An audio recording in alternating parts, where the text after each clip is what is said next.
Please welcome Executive Vice President of Marketing and Communications for WSWA, Michael Bilello. Hey, good afternoon. With us today is a good friend of WSWA who's participated in several meetings, several webinars. He is a veteran of many conventions, and he's a good friend to the association. He's a successful entrepreneur, restaurateur, and a very busy dad. And it's my pleasure to welcome Mr. Bill Rancic. Hey, guys. So, Bill, thanks for being with us here today. So, I hear you were a brand builder at a very, very young age. Tell us more about that. It's funny. When I was 10 years old, my mom knew that I was born to be an entrepreneur, and it all began on my parents' wedding anniversary weekend. They were heading out of town to celebrate their wedding anniversary, and they shipped me off to my grandmother's house for the weekend. And I was probably like many people here, I was very inquisitive. I would always ask a million questions. How does this work? Why are you doing that? So I decided to talk to my grandma one morning while she was making breakfast, and I started asking her all these questions, and she decided she was going to bring me in and teach me how to make pancakes for the day. So I spent all day in the kitchen making pancakes, and I went to bed that night, and I woke up the next morning, and the first thing I did is I picked up the phone, and I called all the old ladies in my grandmother's neighborhood, and I invited them over for a pancake breakfast.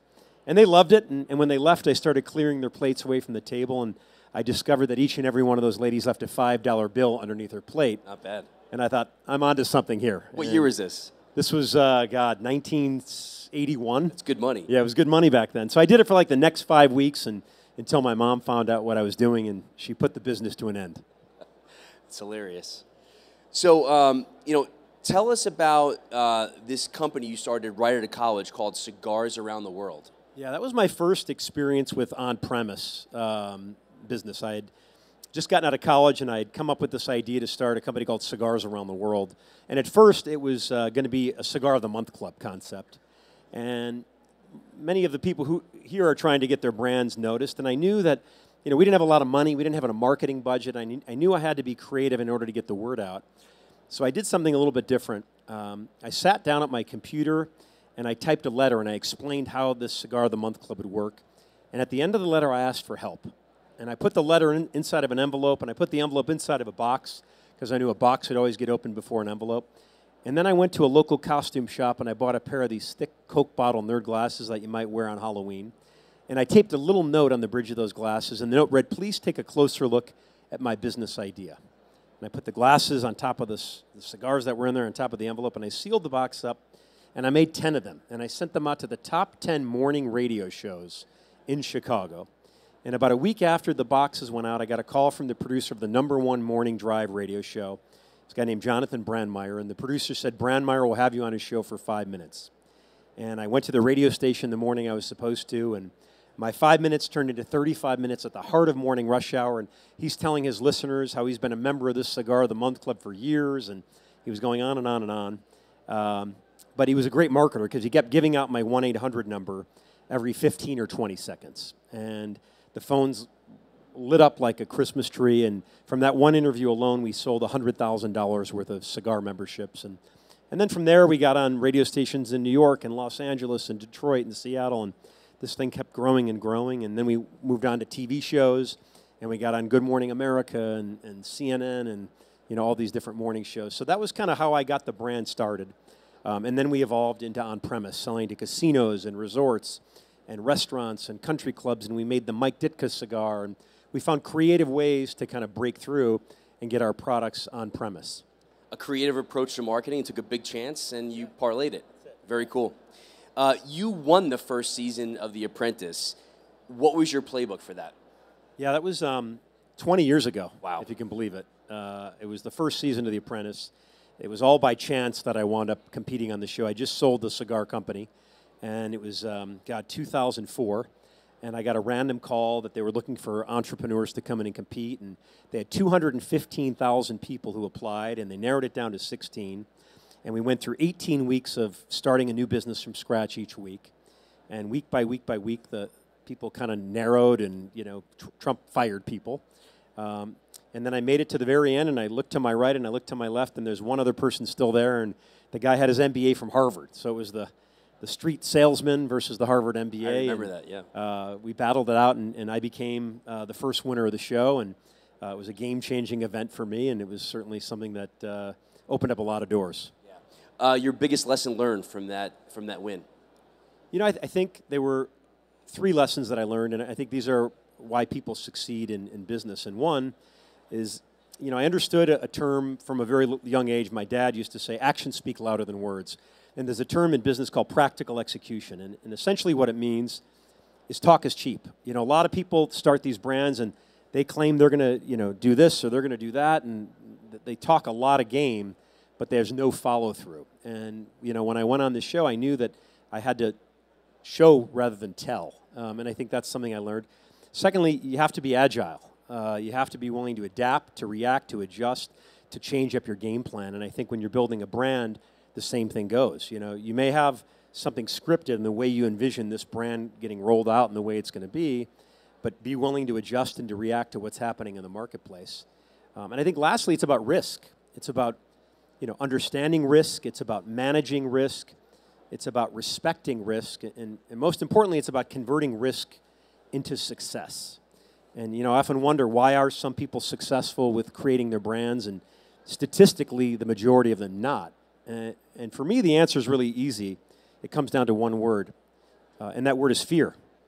You know, so many people are afraid they're going to fail. They're afraid they'll make a mistake. They're afraid of even trying, that the opportunities pass them by. And interesting, when we're born into the world, we're only born with 2 natural fears, the fear of falling and the fear of loud noises, and every other fear we have is learned. So I think if you can overcome those fears, success will find you. Good tips. Bill, your restaurant group, RPM, rumor has it, $100 million operation with 9 locations now in the U.S., and the launch of Juliana Prosecco. Two you know, powerhouse brands, definitely moving in the right direction, trending up. What would you say is the key to building those brands? Yeah, we started our first restaurant, RPM Italian, in Chicago 13 years ago. And when we started it, people thought we were crazy. You know, my wife and I were reality TV show people, and, you know, my wife was a host on E! News and did the red carpets, and a lot of people scoffed at us, you know, and we didn't believe them.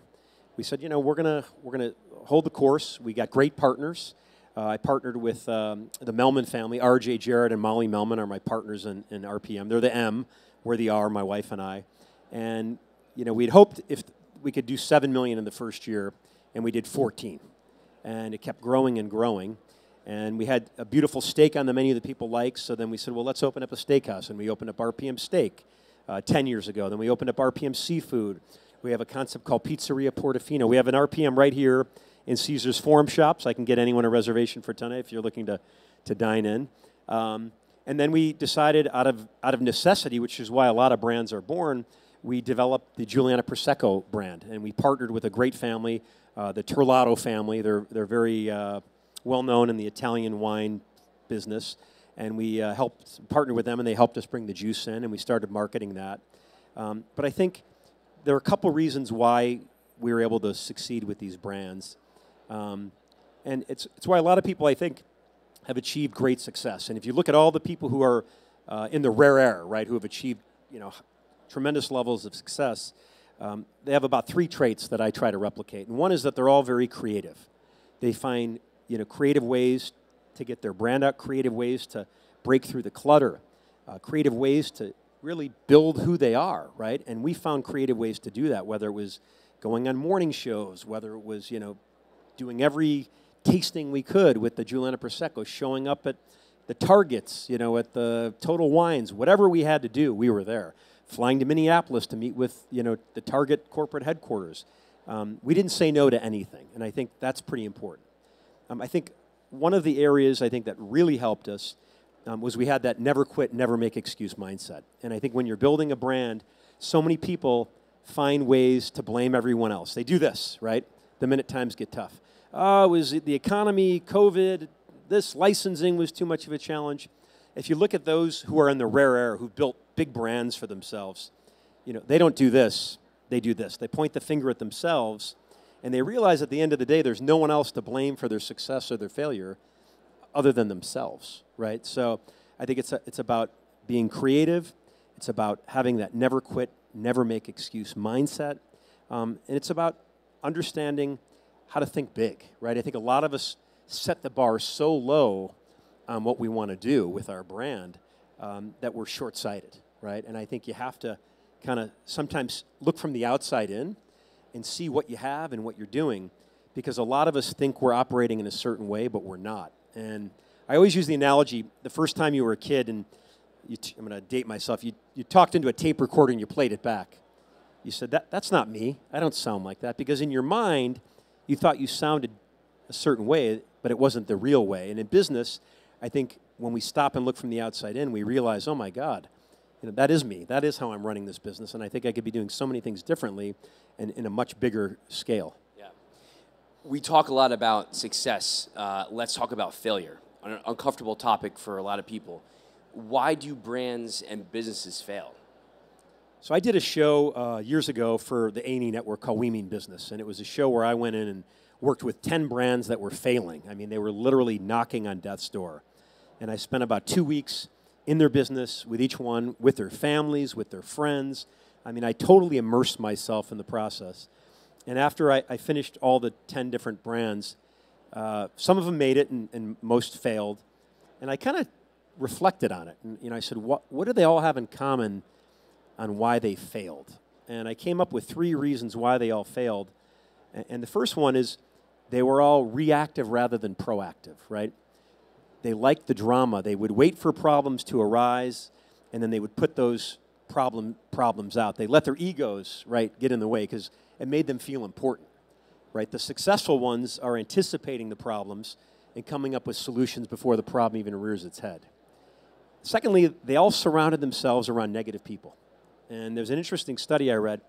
I think it was the University of Chicago. It said the majority of the people we come into contact with on a daily basis are negative. It went on to say that you're never going to be able to eliminate these people from your lives, but when you're aware of who they are and what their intentions are, you negate their power. And when you're building a brand, when you're doing something that's great, that's awesome, there's always going to be those people around you who wish they had your drive, your ambition, your vision, but they don't. So you know what they do? They feel the need to pull you down in order to build themselves up.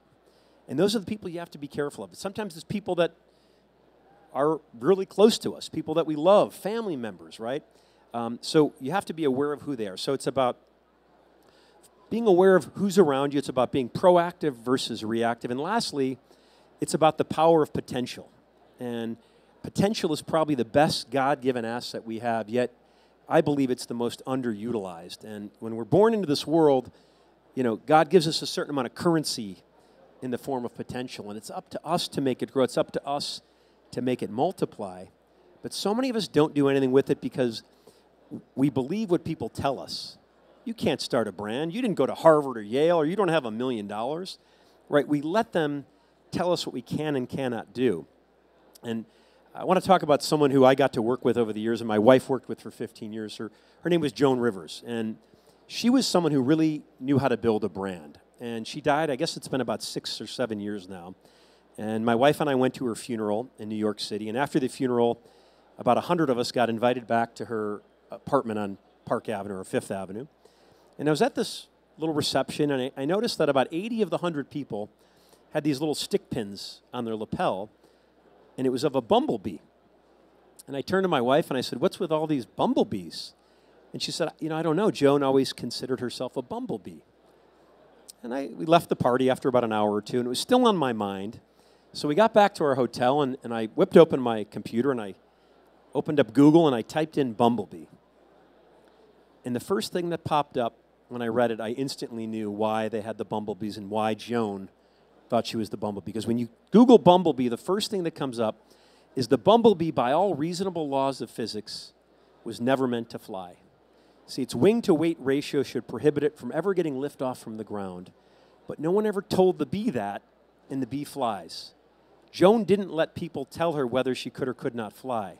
Everyone said to her, "You can't host a late-night TV show. You're a woman." She did it. They said, "You can't sell $100 million worth of jewelry on the Home Shopping Network." She did it. She didn't believe what people told her. She knew she could fly, and she decided she wanted to fly, and that's what she did. She was a force of nature and so damn funny. To have the interaction you had, it had to be very special. So we walked the floor. There's a lot of brands here who are competing for shelf space off-premise. But you know a lot about on-premise success. And the restaurant business is very, very tough. So the fact that you've been able to be successful means you know what it takes. You have operating partners, and you know when you're looking for partners and products to bring into the restaurant, it has to be in line with the RPM brand. So what types of tips would you give to all the brands out here today looking to engage with a restaurant like RPM? You know, when I knew I was coming here to talk to you, I spoke to a lot of our general managers at all the different restaurants, and there was one common theme, and I think it's, you gotta get into the front lines, right?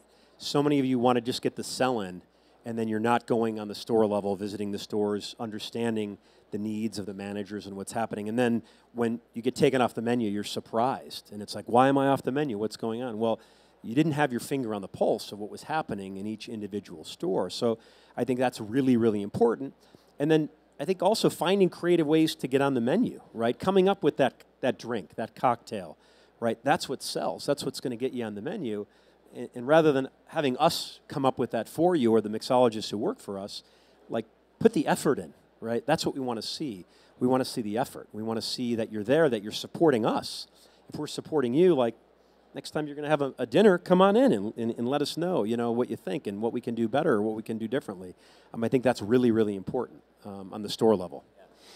When you build your own brand, and like many here who have built brands, and we see many on the floor today, you've got to find someone who can promote and sell your brand with as much authenticity and passion as you have.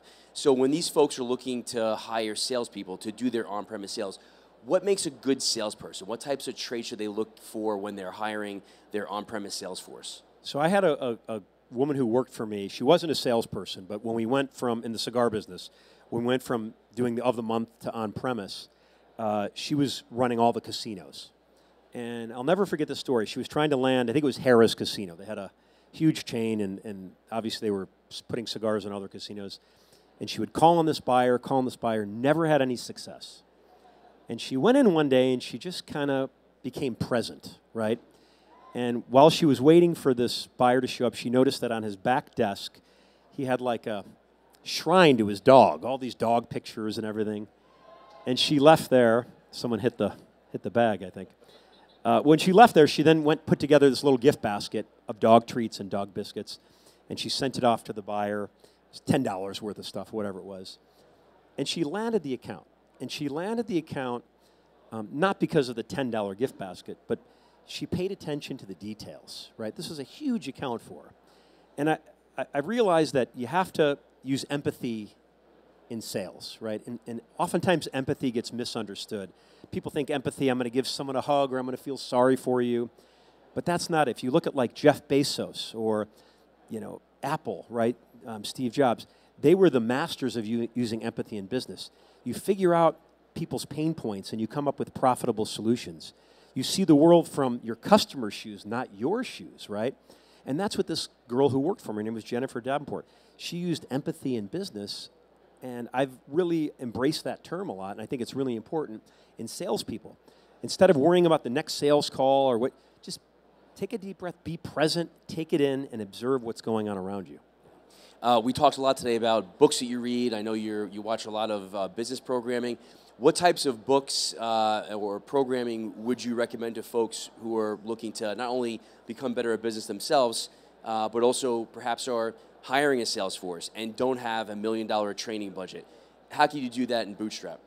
Well, I think there's a couple of good books out there. One is The Millionaire Next Door. It's old. Yep. It's been around forever. It's a classic. But it's written by a guy named Professor William Danko, and it's a great book. Outliers is also a great book by Malcolm Gladwell. I think that's a good one. And then I'm on a show. I do a show called Mega Brands for the History Channel. It's the Mega Brands that built America, and it's a great business show, TV show if you don't like reading, on how these brands started out literally in their garage, in their kitchen, in their basement, and became these mega brands that built America. And that's, I love hosting the show because I get to learn a lot about how these brands did it and how they were just scrappy and didn't give up and adjusted. I can't stress the word agility enough, Because when you're building a brand, you have to be able to adapt and to react what's happening around you and understand what the marketplace wants. Yeah. When we talk about brand building and we talk about running a business, and just by a show of hands, how many people here are entrepreneurs and run your own company, kind of bootstrapping? Yeah, most of the people, definitely the money is pawpaw guys.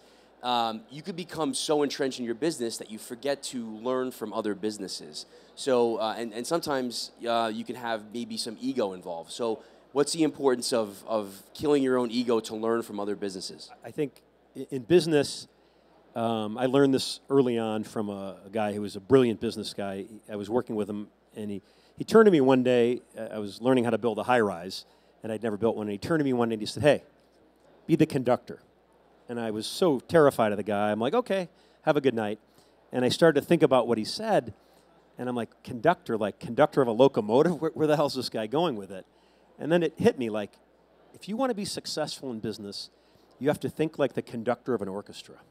You see, the conductor of an orchestra has all these expert musicians in his or her pit. The best trombone player, the best violinist, the best whatever it is in that pit. The conductor himself or herself is not an expert at playing each and every one of those instruments, but he gets them all to play in harmony, right? You have to check your ego at the door, and if you try to play every instrument yourself, you're going to fail, right? And I see it every day, these guys who think they're the smartest guys in the room, and they look like $1 million, but they're broke and they're going out of business, right? The smart guys are the ones who are going to hire the best social media person, the best PR guru I can get my hands on, right? They're making that beautiful music, and they're realizing that there are smarter people in the world than they are, and those are the ones that go to the moon. You know a lot about raising capital and working with private equity. When we talk about money today, for a lot of these businesses, money is very expensive and sometimes difficult to access, right? Whether you're trying to produce more products, secure glass, hire a sales force. What types of tips and lessons have you learned about the capital game? I'm not great in that arena. We've self-funded most of the projects. Taken very little money in from the outside world. When we do a restaurant, we'll bring in a very small amount of money just to have value add. So some of our investors are, Brian Urlacher or people who, are in the community who can, really lend a little value add. But money is tight, money's expensive, and if you can find creative ways to get it, this is the time to do it. But I think the next 12 months, fingers crossed, we're going to start to see it, definitely decelerate. Excellent. We've got about 5 minutes left. Any questions for Bill? And if you do, I'll happily come out there with the microphone for you to ask questions.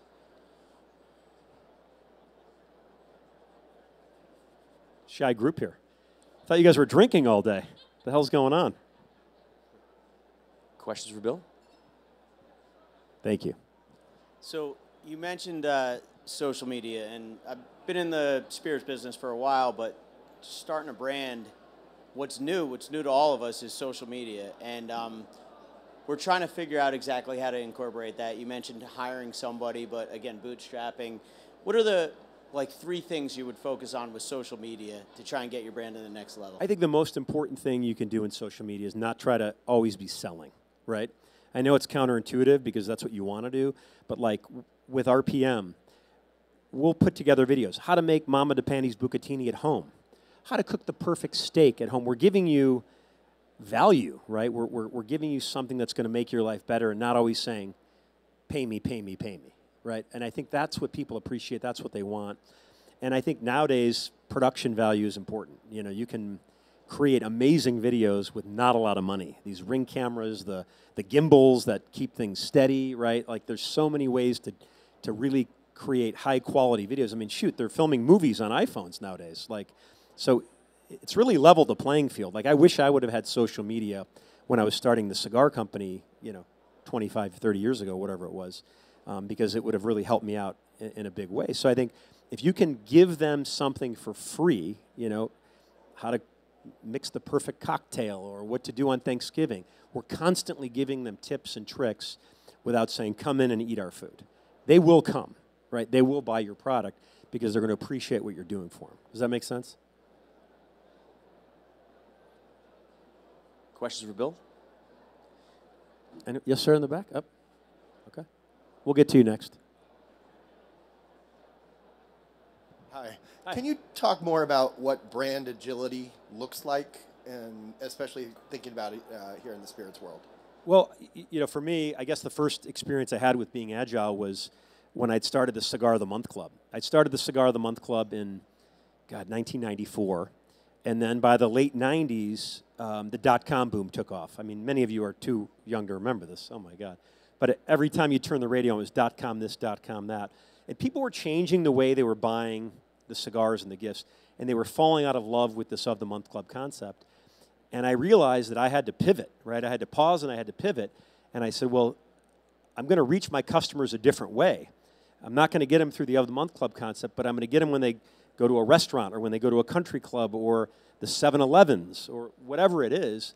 And I adjusted the way I reached my customer. And that was probably the first experience I had. When COVID hit, right, our restaurants, we had to totally be agile. We were doing everything we possibly could, putting together gift baskets for the holidays, right, with sauces and like you name it. Our team really rallied together and found creative ways to keep the lights on, right? And I think so many people write a business plan and then they have the blinders on and they can't see what's happening around them, right? You got to take the blinders off. You got to have your head on a swivel. And when you're young and when you're starting out, you can move quickly and you can get ahead of the big guys because that ship doesn't turn as rapidly as a ship that you or I may have. Does that make sense? I think there's a question back here. Back here? This gentleman right there. Where?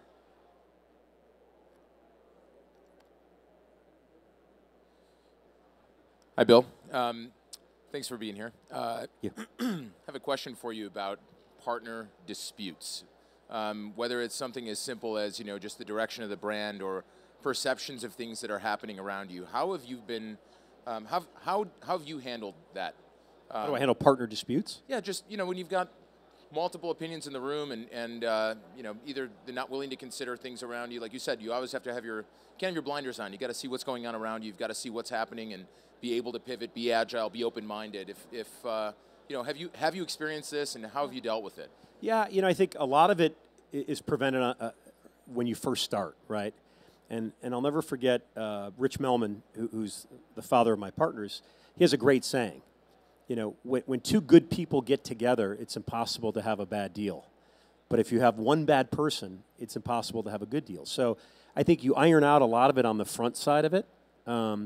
You have roles in place, right? And everyone knows their role and responsibility, right? I'm not in the kitchen,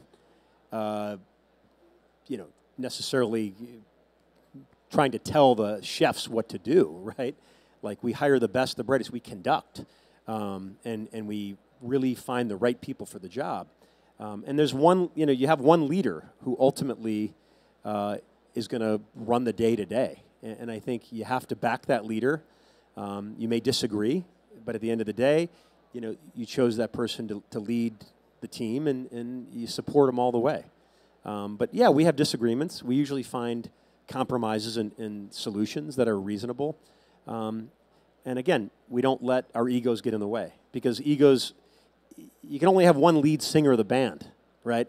If you look at why all these great bands broke up, it's because everyone wanted to be the lead singer.